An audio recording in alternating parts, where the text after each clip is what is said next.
Background of the study.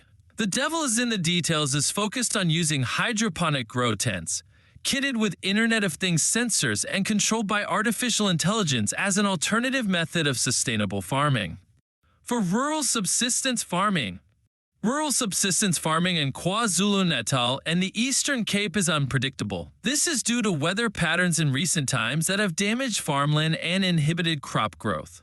Subsistence farmers do not have the same means of control over their soil as commercial farming. Hydroponic grow tents do not require any kind of soil for growing crops, so this eliminates the need for soil control. Hydroponic farming is not a new farming method. However, it has not been well documented in real-world conditions, especially in rural areas. The study sought to provide research of the deployment of grow tents, now also aided by IoT and AI, in unpredictable conditions and remote areas. Methods used in the study. Choosing location and participants. The researchers focused on KZN and the Eastern Cape due to their high levels of subsistence farming that is a result of food insecurity and low infrastructure. Farmers that were representative of the demographics, that being older, isiZulu. Speaking locals who already had subsistence farms were chosen. This is a good choice as it deals with real subsistence farmers who are also uneducated in technology, especially the newer technology being used in the study, namely AI and EOT, co-design approach.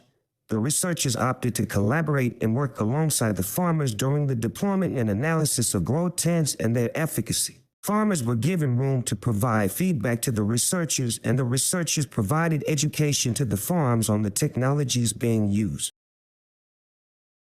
The tents were small, with dimensions of 80 centimeters x 80 centimeters x 160 centimeters. Sensors and actuators control key environmental elements inside the tent, those being temperature, humidity, light level, and water flow. The EOT sensors were connected to an Arduino microcontroller which sent data to farmers through a set-up Wi-Fi network. The farmers received this data using a mobile app designed by the researchers. 4 random forest classifiers or iModels were made to automatically control the actuators responsible for the environment in the tents. The data from the EOT sensors were read by the iModels and subsequently changed the conditions based on whether the iModel considered the environment optimal or suboptimal.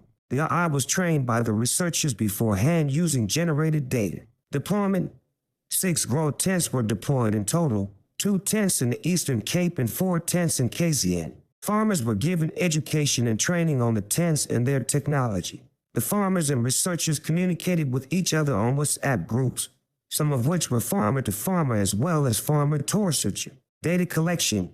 Regular visits were made by the researchers to monitor the growth of the crops, functionality of the EOT sensors and the iModels, and the environmental conditions found in the tents. Focus groups were done with the farmers in order to allow the farmers to give feedback and share their experiences and findings with the researchers.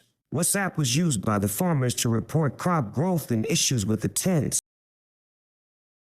Main findings. Human involvement was necessary. The AI and IoT systems couldn't function completely automatically. Issues like insect infestation and equipment failure required the farmers to report the incidents and researchers to intervene and fix them. Faster and easier for older farmers. Butter lettuce grew to maturity in 2 weeks in the tents, compared to 4 weeks, which was expressed to be the normal grow time for butter lettuce by the subsistence farmers. The grow tents required much less manual labor for the farmers, which is beneficial for older farmers who are not as efficient in weeding and carrying heavy water cans. The tents could not handle harsh weather conditions. Storms had unintended consequences on the grow tents, completely destroying one in a strong wind. Heat waves lead to nutrient imbalances. Pumps and sensors were clogged and damaged, which caused inaccurate AI decision-making. The grow tents are subject to insect infestation. One grow tent became infested with aphids, which are dangerous to crop growth. In this situation, one farmer used soap and water in an attempt to clear the aphid infestation, but inadvertently damaged the crops in the tent. More power supply is needed. The grow tents were designed to last up to 48 hours without power, but there were still times of power failure which led to crop loss. The Grow Tent project increased community among the farmers. The new technology and way of farming brought farmers together and created a better sense of community among them. The farmers reported that they are like family now, as they bonded over the project.